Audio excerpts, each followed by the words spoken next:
Kuha tayo ng karne. Lagyan natin sibuyas, bawang,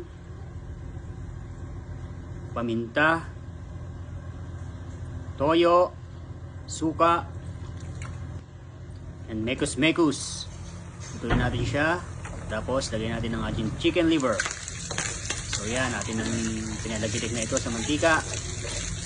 Pagkatapos niya, natin ang hanguin. Set aside muna natin siya. Luto tayo ng homemade deep fried siomai. Add natin ang fishball. Isa tayong sibuyas, bawang, lagyan tayo ng toyo, mainit na tubig. Yan, mga 1 liter. Add tayo ng paminta. Then next, lagyan natin ang ating Hokkien noodles. Yan po ang ating Hokkien noodles dito sa Australia. So lagyan natin ang ating nating itlog,